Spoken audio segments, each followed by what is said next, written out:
C'est vrai qu'il y a eu un petit jeu entre Gab et moi. J'en ai pensé que je me suis faite, entre guillemets, avoir. Enfin, pas entre guillemets, mais clairement avoir. Bastos, c'est pas cool parce que du coup, en fait, on ne crache pas dans la soupe dans laquelle on a bu. Je pense que j'ai plus foutu, entre guillemets, ma réputation en l'air en me mettant avec lui plutôt qu'autre chose. Là, mais c'est vrai que lui, c'est vraiment quelqu'un que je porte pas du tout dans mon cœur. Bonjour, je suis Yanis et nous voici dans l'appartement Téléstar. Bienvenue dans l'émission Clash ou Splash pour des interviews cash. Marwa, je vais t'expliquer un peu le concept de l'émission. Tu vois en face de toi, il y a un aquarium avec des boules. D'accord. Ce décor est interactif, c'est-à-dire que je vais te poser plusieurs questions. Si jamais il y a une question que tu ne veux pas répondre, tu as le droit à un joker. Tu as le droit de piocher une boule et du coup, dedans, il y aura un gage. Ok. Voilà. Donc, Okay. de toute l'interview, j'ai le droit à un seul joker. Exactement. Okay. Un seul joker pour une question que tu n'as pas envie de répondre. Voilà. D'accord. Et tu auras un gage à l'intérieur. Tu es prête? Je suis prête. Moi, en tout cas, tu es resplendissante. Merci. J'adore. C'est très gentil. Dans Les Princes de l'amour, émission qui t'a révélée, Anthony t'en avait voulu pour une prétendue relation avec Dylan Thierry. Il y a peu, ce dernier était dans la tourmente pour diverses polémiques. Est-ce que tu attendais à cela de sa part? Que penses-tu de lui aujourd'hui? Alors, c'est vrai que j'aime pas parler des candidats. Je ne crache jamais, si je puis dire, je crois. Mais du moins rarement sur les candidats, mais c'est vrai que lui c'est vraiment quelqu'un que je porte pas du tout dans mon cœur parce que quand j'ai fait Les Princes de l'amour, donc déjà c'était ma première émission, donc je m'y connaissais pas du tout, c'était tout nouveau pour moi et c'est lui, il m'a pris un peu au dépourvu et puis il m'avait dit fais-moi des tresses s'il te plaît. Mais en fait moi j'avais pas compris tout son petit jeu, etc. Je l'ai compris qu'après. Et en fait tout ce qu'il voulait faire c'était que il voulait foutre la haine à Anto. En plus il voyait qu'entre Anto et moi ça se passait super bien. Beaucoup de gens dans l'aventure pensaient qu'on était ensemble avant le début de l'aventure. Beaucoup de gens pensaient qu'on était déjà en couple, qu'on se connaissait, etc. Quand on est arrivé, tout était fake, alors que pas du tout. On se connaissait pas du tout. Je l'ai jamais vu de ma vie. Je lui avais jamais parlé ni rien. Et je pense qu'il était tellement pas content des prétendantes qu'il avait et qu'on lui ramenait que du coup, il a voulu un peu foutre un peu son grain de sel dans la relation de Anto et moi. Et du coup, il a réussi parce que comme on a pu voir dans des épisodes, Anto il était en furie, il était pas bien du tout. Et du coup, même moi, ça m'a mis dans une situation assez j'étais mal à l'aise parce que je sais pas comment le prendre et c'est vrai que j'avais vraiment fait les tresses à Dylan, sauf qu'après ça n'a pas été diffusé, mais lui après il a encore inventé des choses sur lui et moi, comme quoi il s'était passé quelque chose entre lui et moi, alors que je veux dire même me faire un bisou à mon orteil il l'a pas fait, donc non, parce que vraiment il avait inventé qu'il s'était passé une histoire entre lui et moi alors que ça n'a jamais eu lieu. Et du coup quand je vois tout ce qui se passe en ce moment sur lui et tout ce qui tourne et tout ce qu'on raconte, ça m'étonne pas. Je dis pas que c'est bien fait parce que... Mais est-ce que tu penses que c'est vrai, justement, tout ce qui tourne, justement, entre le trafic d'enfants, entre... Je pense qu'il y a des choses qui sont aussi proxénétisme sur Mime et OnlyFans, on va dire, parce qu'il a été aussi accusé de mettre... voilà. Ah ouais, j'ai pas entendu ça. Ah ouais. Tu vois, je suis tellement coupée, je regarde pas. Non, moi j'ai entendu par rapport à des sites, par rapport à des cagnottes, si je me dis, c'est si ça, pas de des bêtises. fausses cagnottes. Voilà. Je sais pas si c'est vrai, je sais pas. Mais si je dois donner mon avis, je dirais que ça m'étonnerait pas. Ouais. Mais je pourrais pas dire plus parce que je suis au courant de rien. Mais en tout cas, t'as plus de contact du tout avec Dylan. Non. Et c'est voilà. Pas du tout. Dire, Je toxique, souhaite de vraiment pas se soigner parce que ce mot est un peu fort, mais de s'apaiser. Voilà, je souhaite de s'apaiser parce que je pense qu'il y en a besoin et de sortir un peu de tout ça parce que je pense qu'une fois que t'es dedans, c'est difficile d'en sortir. De mémoire, je crois que quand il y a eu la diffusion de Complément d'enquête, tu étais dedans aussi. Hein, tu étais dans. J'étais dedans. Et du coup, j'étais dedans, mais je ne savais pas. Voilà, quand t'as revu justement ce passage en Complément d'enquête, enfin quand t'as vu d'ailleurs l'émission de Complément d'enquête qui ont parlé justement du sujet de l'influence, de l'arnaque, etc. Qu'est-ce que t'en as pensé? J'en ai pensé que je me suis faite entre guillemets avoir, enfin pas entre guillemets mais clairement avoir parce que déjà elle aussi elle s'est fait avoir. Par Tristan Walek, enfin pas directement par Complément d'enquête, c'est ça? Complètement, oui. Et que du coup moi en fait je suis arrivée à l'agence pour récupérer des colis. Déjà je savais pas qu'il y avait quoi que ce soit qui se tournait à ce moment-là. Et à ce moment-là du coup Mag était en train de tourner avec comment il s'appelle le monsieur? Tristan Walek. Tristan. Et du coup je suis venue récupérer mes colis, ils en ont profité pour justement filmer cette séquence où je récupérais mes colis et je me retrouve du coup dans un un tourbillon où du coup on dit qu'on est des arnaqueurs alors que on n'arnaque personne. Je fais attention quand même à ce que je poste, j'accepte j'accepte et je refuse selon ce que j'aime ou ce que j'aime pas et voilà, c'est pas parce que on vend peut-être qu'on fait du dropshipping, on en faisait un peu plus avant, maintenant beaucoup moins, qu'on est des voleurs parce que le dropshipping n'est pas du tout illégal. Oui. Donc, voilà. Oui, tout à fait. Et mais d'ailleurs, qu'est-ce que tu en penses justement de toutes ces histoires avec Booba aussi? Je pense que moi je suis suisse, je suis neutre. C'est pas mal. Donc je pense que c'est la liberté d'expression, donc c'est normal s'il avait envie de dire quoi que ce soit, il a le droit, c'est juste que la forme n'est pas bonne à mon avis et qu'il aurait pu faire les choses autrement. Quand tu as été au mariage justement de Magali Berda, t'avais fait un placement de produit dans les toilettes et justement Bastos t'avait critiqué et t'avait traité de influenceur 2.0. Quels sont vos rapports avec Bastos Bastos. Bastos. C'est Bastos. C'est Bastos. C'est pas quelqu'un que je déteste. C'est quelqu'un qui a son caractère à lui. C'est quelqu'un qui a son, voilà, il est dans son monde. Parfois, lui aussi, je trouve que la forme n'est pas forcément toujours bonne. Et c'est vrai que c'est quelqu'un que j'apprécie, mais parfois, je trouve qu'il profite un peu de certaines actus pour justement faire ses vidéos, etc. Et je trouve que c'est pas forcément trop cool parce qu'au final, il est comme nous. Il fait de la télé-réalité. Il fait aussi des placements de produits, même s'il en fait, c'est minime. Je le vois très bien partager parfois des marques, des marques. Enfin, je vois qu'il fait des collaborations, peut-être pas autant que nous, et c'est un choix à mon avis, mais c'est pas cool parce que du coup en fait on crache pas dans la soupe dans laquelle on a bu parce qu'il l'a fait aussi à un certain moment. Et je sais pas, en fait, enfin il fait la même chose que nous, il continue de tourner, encore aujourd'hui il est encore sur un tournage, donc c'est vrai. je trouve que la forme n'est pas bonne. Mais pour autant, c'est pas quelqu'un que je déteste, c'est pas quelqu'un que je n'apprécie pas, c'est quelqu'un que j'apprécie quand même. Il en faut beaucoup pour que j'aime pas les gens. Mais c'est vrai que parfois, je suis pas forcément d'accord avec ce qu'il fait. D'ailleurs, en parlant de personnes que tu n'appréciais pas, en tout cas, peut-être Maëva Guénam, comment ça... Alors, où est-ce que ça en est Ça en est au même point qu'il y a un an en arrière, donc le Cross, en 2023. Okay. 2023, non 2024, 2022. Pourquoi 2022 ? Ça en est toujours au même stade dans le sens où on s'est jamais revus depuis. Ouais. On n'a jamais été copines, elle et moi. On a tourné 2-3 émissions ensemble, 2 je crois. C'est pas que je l'aime pas parce qu'aujourd'hui je m'en fous et ne pas aimer c'est un sentiment donc j'ai rien pour elle. Mais c'est juste que c'est vrai que j'avais très mal vécu mon tournage dans le Cross. J'avais subi entre guillemets un acharnement de Maëva et de Greg, mais voilà, je suis toujours vivante. Ça m'a pas touchée plus que ça dans le sens où quand je suis sortie du tournage, oui j'étais un peu mal, j'étais pas forcément très bien parce que déjà c'était la première fois que je vivais une aventure comme celle-ci et parce que je trouvais que je méritais pas ça parce que c'était leur vengeance par rapport à ce que j'avais fait dans les 50 à Greg. Mais aujourd'hui, je lui en veux plus du tout. Je souhaite tout le bonheur, que ce soit elle ou Greg. J'espère qu'elle va bien. Et voilà. Je crois qu'ils sont plus ensemble, donc. Non, mais c'est les deux qui s'étaient mis un peu contre moi, donc je sais qu'ils sont plus ensemble, mais que ce soit lui ou elle, enfin, je m'en fous, quoi. Ouais. Beaucoup t'accusent de t'être mis en couple avec Greg pour faire le buzz, pour la télé, on va dire. Ouais. Est-ce que c'est vrai ou pas ? Alors, je pense que j'ai plus foutu, entre guillemets, ma réputation en l'air en me mettant avec lui plutôt qu'autre chose. Donc, non, c'est faux. Et en fait, alors, ok, j'ai toujours dit et j'ai toujours assumé que j'ai jamais été amoureuse de Greg. J'ai pas eu de sentiments pour Greg. C'est juste que, on se plaisait bien, on rigolait bien, on s'entendait bien. Et je me suis laissée porter comme lui s'est laissé porter. On s'est dit pourquoi pas. Et ça s'est bien vu qu'au bout de quelques jours, ça a pété, quoi. Ça a pas continué. Parce qu'effectivement, en fait, on n'allait pas ensemble, finalement. Bon. Donc, non. Ok. Je me serais mise avec quelqu'un d'autre pour le buzz, pas avec Greg. Et je pense que j'ai pas forcément besoin de me mettre en couple avec qui que ce soit pour faire le buzz. Ouais.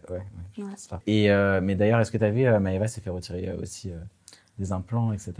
J'ai eu ouï dire, mais j'ai pas vu, je la suis pas et je t'avoue que je suis pas trop l'actu de tout ce qui est télé, de gens de télé, je suis pas trop sur non. Ok. Imaginons que tu revois Maëva Guénam en face de toi, qu'est-ce que tu lui dirais plutôt ? Je lui dirais rien. Comme ce qui s'est passé au mariage de Magali, on s'est vu, on s'est pas... Elle a fait 2-3 remarques, mais je suis pas du genre à répliquer quand il se passe quelque chose. Et tu trouves que Maëva aussi crache dans la soupe en ayant fait tout ce qu'elle a fait en story contre Magali, justement, quand elle a critiqué Magali et tout ça, alors que Magali l'avait aidée ? C'est délicat parce que je sais pas quelle somme d'argent elle lui doit et je connais pas l'histoire et en général je m'en mêle pas, mais d'un point de vue extérieur, je comprends les deux côtés. Je comprends le côté à Maëva où bien sûr elle veut récupérer son argent et je comprends aussi le côté à Magali où dans le sens c'est un peu dégueulasse parce que ça fait des années qu'elle travaille avec elle et qu'elle l'appelait limite maman, ma deuxième maman et qu'elle fasse tout ça, ça aurait pu rester privé. Et toi, est-ce que Magali te doit de l'argent également ou pas ? Vu que tu étais dans son agence. Oui, mais c'est pas grand-chose. Ok, d'accord. C'est bien. Non, mais tu réponds à toutes les questions, t'aurais pu piocher tout mais c'est vrai, félicitations. Parce que elle, on en a déjà parlé, j'ai déjà fait des interviews où je parle de Magali, et c'est un secret pour personne, la société, elle est en redressement actuellement, et du coup, effectivement, avant que la société soit en redressement, elle devait de l'argent à des influenceurs. Donc là, en l'occurrence, elle s'en occupe plus, c'est du coup, je crois, l'État qui s'en occupe, j'ai pas très bien compris, mais oui, elle me doit un peu d'argent, mais ce n'est pas des sommes astronomiques, et c'est pas, je vais pas prendre mes réseaux sociaux pour crier, hurler, insulter, ça va pas du tout me ramener mon argent, et du coup, voilà. Bon, tu es patiente, tu vas l'avoir, de toute façon, tu vas attendre, et puis puis voilà, ça va Ouais. arriver, je pense, à un moment ou à un autre. Voilà. Le mandataire va accepter à un moment de te J'espère. faire le virement. Ok, et toi, du coup, tes relations avec Magali, tu lui parles plus du tout à l'heure actuelle ou tu restes quand même un peu en contact avec Non, on est quand même en contact, on s'écrit de temps en temps.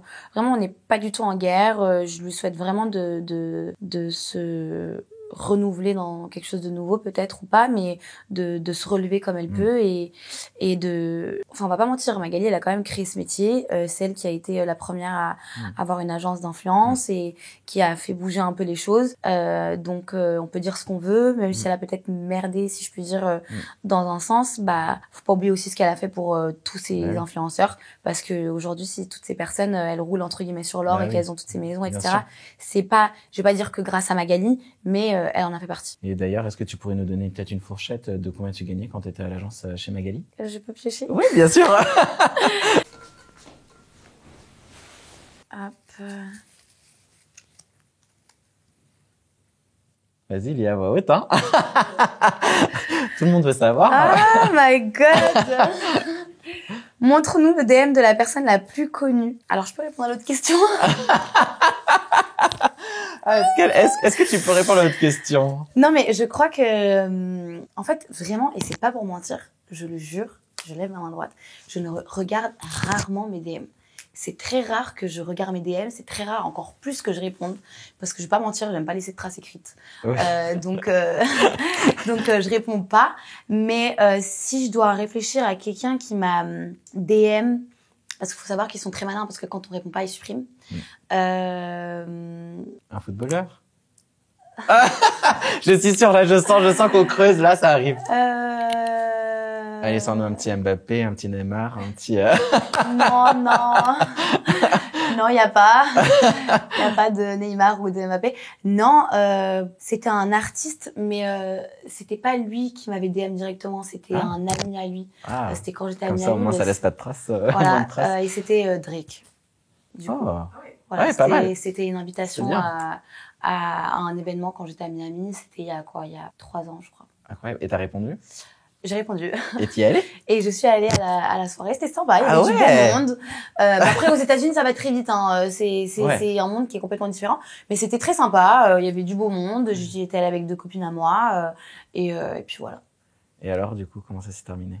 Alors, ça s'est terminé en merci, au revoir, bonne soirée, et chacun chez soi. Même pas un bisou, rien du tout. Non, absolument pas. Non, mais je pense que c'est des personnes qui invitent beaucoup de monde, qui DM plein de filles pour avoir aussi, je pense, une belle belle salle, quoi. Donc non, franchement, il s'est strictement rien passé. On lui avait dit bonjour, on avait joué au bowling, il y avait un petit stand pour jouer, pour faire de la patinoire. Il y avait un petit local où tu pouvais faire du patinage et un petit endroit où tu pouvais faire un beer pong. Il y avait le bowling, il y avait le bar. C'était sympa. C'était une ambiance un peu américaine, quoi. On va rentrer un peu dans le côté intime. Est-ce que t'as déjà envisagé de créer un compte mime ou OnlyFans? Vu qu'il y en a plein, justement. Je pense que t'as dû voir beaucoup on va dire, des camarades influenceurs qui se sont mis quand même dessus. Dire que non, ce serait mentir. Donc oui, j'y ai déjà pensé. Parce que, en fait, si j'ai déjà pensé, c'est pas par rapport à l'argent. Mais c'est parce qu'en fait, enfin oui aussi, mais c'est pas la première chose qui fait que je me suis dit bon allez je fais mime. C'est parce que c'est vrai que je suis quelqu'un qui aime beaucoup, j'aime beaucoup m'apprêter. C'est vrai que j'aime beaucoup être sexy. Je poste sur mon Instagram comme on peut le voir, comme une photo qui avait fait une polémique où j'étais en maillot de bain. Donc je me suis dit pourquoi pas finalement faire mime, parce que ce que je poste sur Instagram c'est exactement ce que je veux faire sur mime et au final être rémunérée. Donc oui j'y ai pensé, non je ne l'ai pas fait parce que pour le moment je suis encore un peu entre guillemets perplexe vis-à-vis de cette plateforme. Donc j'y ai pensé mais on n'y est pas encore. Ok. Donc ça peut arriver quand même, on sait jamais dans le futur. Mais qu'est-ce que tu ferais si tu te lances sur mime? Est-ce que ce serait des contenus, on va dire, érotiques ou des contenus, on va dire, pornographiques? Non, ce serait, je trouve que, je définirais ni ça comme érotique, ni pornographique. Parce que ce serait plutôt artistique, du coup. Je ferais plutôt des choses, justement, qui sortent de l'ordinaire. Je veux dire, je ne juge pas. J'ai des copines qui font mime, qui font des vidéos érotiques, C'est chacun son corps, chacun son kiff. Mais je le ferai pas parce que c'est des choses qui resteraient finalement sur une plateforme, donc qui seraient publiques à tous. Et plus tard, sûrement quand j'aurai des enfants, je ne voudrais certainement pas que mes enfants voient ça. Donc non, ce serait pas ça, mais ce serait plus je sais pas si t'as eu ma photo sur Instagram où j'ai pas de haut de maillot de bain, mais je suis de dos. Et justement, ça avait fait un peu un bad buzz. Ce serait plus dans ce style de photos que je trouve qui sont plus artistiques. Okay. Je trouve que c'est plus intéressant de proposer ce genre de choses. Oui, ça change. C'est vrai. Et t'as parlé d'amis du coup qui sont dessus. Est-ce que t'as des exemples, des noms comme ça à donner? Non. Oui, on les connaît toutes, mais voilà, c'est moi qui suis sur ce plateau, donc je ne parle que de moi. Ok, très bien. Et t'as parlé d'enfants alors? Oui. Est-ce que du coup il y a un projet en cours de quoi? Alors à part faire des enfants avec un mur, non. Mais non, je suis célibataire en ce moment. Et j'aimerais bien faire des enfants, bien sûr. J'en voulais 5 de base. Ça fait beaucoup. Mais du coup, je vais quand même faire 29 ans à la fin de l'année. Donc, je crois que c'est un peu tard, sauf si je les accélère tout de suite. Mais non, là, on est plus parti pour 2. Donc, d'abord, avant de faire les enfants, il faut trouver le copain pour ensuite se marier et après faire les enfants. C'est un de mes rêves. Maintenant, je suis pas du tout pressée. Je pense que chaque chose en son temps et je pense que plus tu cherches, moins tu trouves. Donc, je laisse le temps faire les choses. Ça va arriver. Voilà, quand on s'y attendra. Non. Mais en tout cas, t'as aucune vue sur quelqu'un comme ça qui serait un potentiel papa, on va dire, pour tes enfants? Malheureusement pas. J'aurais bien voulu te dire que oui, pour le coup, mais non. Ok. Ça va arriver. Ouais, j'espère. Tu t'étais pris la tête également avec Jessica Thivenot. Où est-ce que ça en est maintenant? Alors, c'est vrai que dans Les Apprentis Aventuriers, je m'étais pas forcément très bien entendue avec Jessica. Je m'étais plus entendue avec Thibaut. Mais Jess, c'est vrai que je l'ai sentie très distante et j'ai l'impression qu'elle m'appréciait pas. Les raisons, je saurais pas te dire parce que pour moi, il y en a pas. Parce qu'on se connaissait même pas d'avant. Donc peut-être que c'était physique et qu'elle pouvait pas me voir parce que ça arrive. Mais on s'était pris la tête durant le tournage. Après le tournage, pas de nouvelles. On n'avait pas échangé nos numéros ou nos Instagram ou quoi. J'avais échangé avec Thibaut, il avait échangé avec tout le monde, mais il a l'air beaucoup plus laxiste que elle. Mais sinon pas de nouvelles. J'ai rien contre elle. Peut-être que elle, oui, mais ça m'étonnerait qu'elle ait quelque chose contre moi. Enfin, en fait, je vois pas les raisons, donc j'essaie de comprendre. Ouais, c'est vrai, ça n'a pas. Mais non, il y a rien. Je sais pas. Même aujourd'hui, je sais pas. Après 2 ans, je ne comprends toujours pas. Mais non, moi j'ai rien contre elle. Je vois des petits trucs passer parfois sur les réseaux sociaux. Elle a l'air d'être très bien avec sa petite famille et encore une fois, comme pour tous les autres, je leur souhaite tout le bonheur. Qu'est-ce que tu en penses de son évolution physique justement, on va dire la chirurgie qu'elle fait, etc. Est-ce que tu trouves c'est plutôt glow up ou glow down? Je pense qu'elle a quand même, on peut dire ce qu'on veut. Pour moi, elle a quand même glow up comparé à ses premières années des Marseillais. Quand on regarde vraiment à l'ancienne, je trouve que c'est quand même, elle s'est arrangée, je trouve. Et c'est vrai que les gens, ils sont très contre la chirurgie parce qu'il y en a qui en abusent. Moi, je suis pas contre, je suis pas pour. Je suis juste pour le fait de si t'es en accord avec ce que tu fais et si tu estimes que c'est quelque chose qui va te rendre te sentir mieux, alors fais-le. Maintenant, je pense que c'est aussi quelque chose qu'il faut pas prendre à la légère. Il faut réfléchir. Pas une fois, pas 2 fois. Il faut réfléchir, je pense même 20 fois. C'est comme pour les lèvres. Genre, moi, j'ai l'impression que parfois, quand je souris, ma lèvre, elle est un peu tordue. Je sais pas. Et du coup, voilà, tant qu'elle est en accord avec son corps, avec ce qu'elle fait et avec ce qu'elle dégage, moi, je pense que c'est le plus important. Après, je pense juste aussi qu'il faut juste pas en abuser parce que c'est vrai qu'on est suivi par pas mal de jeunes et que je pense qu'effectivement, quand on fait quelque chose, ça donne aussi envie aux gens qui nous regardent de faire aussi. Donc, avec modération. Mais est-ce que tu as des candidats comme ça où tu trouves c'est trop, genre ils ont trop abusé de chirurgie? Oui, il y a des candidats, par exemple les fesses. Tu vois, aujourd'hui, tout le monde enlève. Parce que c'est vrai que c'est un effet de mode. Tout le monde a envie tout le monde avant faisait des BBL. Tout le monde faisait, on enlevait la graisse de partout pour en injecter dans les fesses. Et toi, t'as jamais succombé? T'as jamais voulu? Non. J'adore mon petit corps fin. Vrai, alors, avant, j'étais très complexée parce que je pesais 47 kilos, donc 10 kilos en moins. Donc oui, j'étais complexée et quand je voyais les filles bien rondes, bien formées, je me disais, moi aussi. Donc je voulais prendre des médicaments pour prendre du poids et pour aller faire un BBL. Et en fait, maintenant, ça fait à peu près 1 an et demi. J'adore mon corps. Alors, il est pas du tout parfait, mais je suis contente parce que du coup, personne peut s'asseoir à côté de moi et peut me dire, toi, t'as fait de la chirurgie. Bah non, j'ai pas fait de la chirurgie. Ouais. Tu vois, je crois dans le premier épisode ou dans le deuxième, Messane, elle dit, si l'indice c'est le plastique, bah c'est que c'est moi. Et Marine dit, ah non, parce que ça peut être moi aussi. Et après, quelqu'un dit, en fait, ça peut être nous toutes. En fait, non, pas nous toutes, parce que moi, non. Donc, je suis contente. C'est, entre guillemets, aussi une fierté. Je dis pas que plus tard, ça n'arrivera jamais, parce que je sais pas. Peut-être que quand je vais avoir des enfants, quand je vais allaiter, je vais vouloir faire deux, trois petites retouches, une ou deux alors. Mais pour le moment, non. Comme mon nez aussi, quand j'ai commencé la télé, je voulais faire mon nez. Enfin, je voulais faire mon nez depuis mes 18 ans. Ça fait 10 ans que j'ai envie de faire mon nez. J'ai pas succombé. J'ai pas encore succombé. Oui. J'espère que j'ai pas succombé. Mais c'est vrai que parfois, j'ai mes petites phases où je me dis, bon, allez, vas-y. Fais juste le nez, genre. Et qu'est-ce qui t'a freiné, on va dire, à faire le nez? Bah, Est-ce que t'as fait les lèvres? T'as fait quoi d'autre? J'ai fait les lèvres. Juste les lèvres, c'est tout? J'ai fait mes dents. Ah oui, les dents. Les dents, ouais. Et c'est-à-dire on t'a mis quelque chose, c'est ça, à la place? Ou comment ça se passe? C'est des facettes, c'est quoi? C'est des facettes. C'est des facettes. Moi, c'était un gros boulot. Il y avait vraiment beaucoup de choses à faire. Mais j'ai pas fait mes dents parce que j'aimais pas la couleur. Je fais mes dents parce que j'en avais vraiment besoin. Parce que quand j'étais plus jeune, j'étais cheerleader. Et j'étais flyer, celle qu'on jette en l'air et qui fait des pirouettes en l'air. Et du coup, ça m'a sensibilisé beaucoup les dents. Du coup, ça m'a cassé les dents. Et c'était plus, enfin, visuellement, c'était pas beau. Esthétiquement, c'était horrible. Donc, c'est pour ça que j'ai fait mes dents. Mais sinon, je les aurais pas faites parce que de base, j'avais une belle base. Donc, en soi, t'as juste fait des injections aux lèvres, quoi. Voilà. Et mes dents quand même. Et tes dents quand même. Voilà. On va pas mentir. Comment est-ce que t'as vécu? Parce que t'avais eu un souci à un moment par rapport à la chirurgie esthétique, on t'avait vu, enfin t'avais fait des vidéos et tout ça. Moi j'appelle pas vraiment ça de la chirurgie parce que je suis pas, je me suis jamais faite opérer. C'est plus de la médecine esthétique parce qu'en fait j'ai eu recours à des injections aux lèvres. Je trouvais que mes lèvres elles étaient trop grosses, donc je voulais enlever les injections que j'avais, je voulais retourner un peu à mon naturel. Bon là, ils sont toujours un peu trop grosses.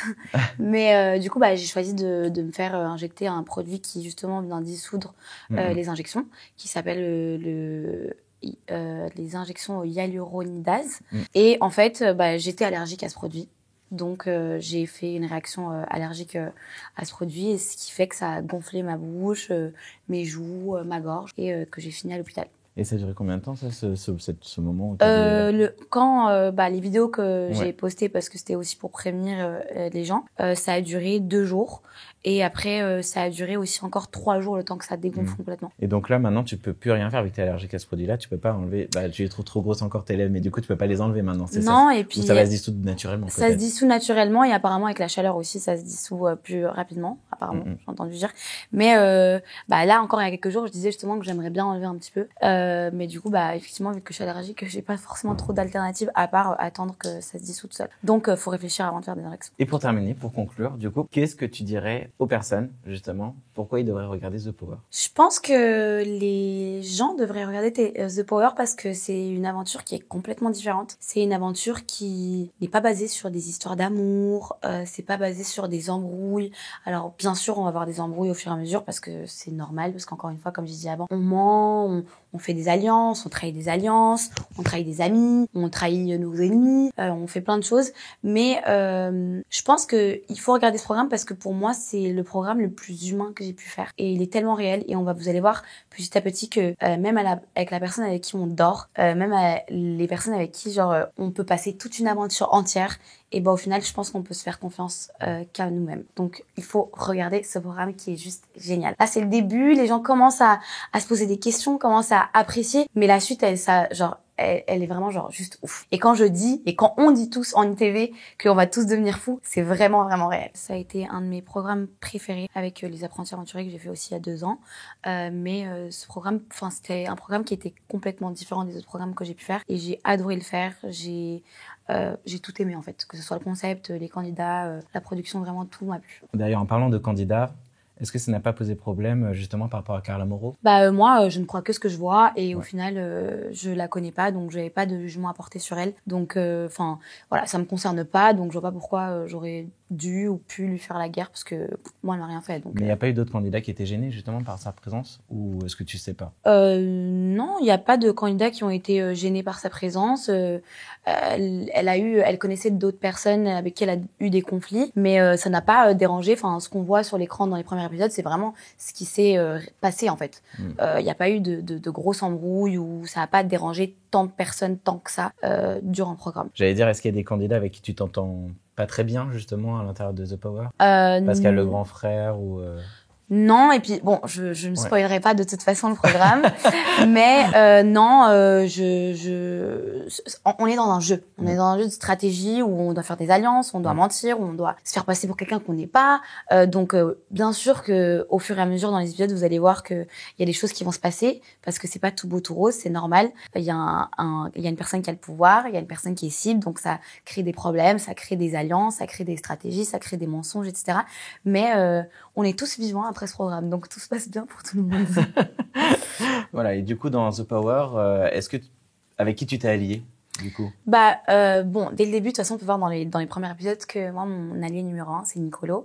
Ça fait maintenant, ça fait 2 ans qu'on tourne ensemble pratiquement toutes nos émissions. Toutes les émissions que j'ai pu faire, je les ai faites avec lui. Et du coup, c'était pour moi logique que je m'allie à Nicolo. Et il y a eu aussi notamment Gab, avec qui on a fait Nicolo et moi Love Island il y a juste quelques mois avant cette aventure. Donc Gab connaissait pas forcément du monde dans The Power. Et en plus de ça, Mason, qui a du coup le pouvoir dès le début, nous met dans la chambre tous ensemble. Donc on décide de faire un trio et c'était un peu le trio contre tout le monde durant l'aventure. Et d'ailleurs, par rapport à Gabriel, il y a eu une histoire de petit flirt quand même. Donc, est-ce que tu peux nous en parler? Alors, c'est vrai que moi, j'ai connu Gabriel dans Love Island. Et dans Love Island, je suis arrivée pendant le Love Break. Ça veut dire que tout le monde avait déjà son petit couple, etc. Et puis moi, j'étais arrivée avec ma petite équipe en mode pour voir qui c'est qui va tenir son couple ou pas. Et je m'étais bien entendue avec Issam. Et finalement, on s'était mis en couple. Et au final, à la fin de Love Island, c'est vrai qu'il y a eu un petit jeu entre Gab et moi. On a un peu joué, mais le flirt qu'il y a eu, c'était vraiment, je veux dire, c'était un jeu, quoi. C'était pas une réelle relation. Il y a jamais eu de réelle relation entre Gab et moi. Et dans l'aventure également, c'est vrai que quand j'arrive dans The Power, je dis que je vais utiliser mes talents de séductrice, etc. Mais finalement, vous allez voir au fur et à mesure que pour une fois, de toutes mes aventures, je n'utilise pas ce talent-là, du coup, et que je laisse la séduction de côté et je fais vraiment marcher mon cerveau et mon savoir-faire. Et c'était pas bizarre, justement, pour revenir à Nicolo, de le revoir, justement, dans cette émission-là? Pourquoi bizarre? Non, je sais pas. Est-ce que t'étais toujours en contact avec Nicolo et moi, comme ça se passe dans nos aventures, c'est exactement comme ça se passe hors aventure. On est souvent au téléphone. On est vraiment, on est de vrais amis. On n'est pas des amis de télé-réalité, on est des vrais amis. Et je crois que c'est un des seuls amis vraiment vrais que j'ai dans la télé-réalité. Maintenant, il y a Gab aussi, que je considère beaucoup et que j'aime beaucoup. Qu'on se voit en dehors. Il habite à Paris maintenant, donc on se voit. On est amené à aller à des événements ensemble. On sort ensemble. On passe des journées ensemble, etc.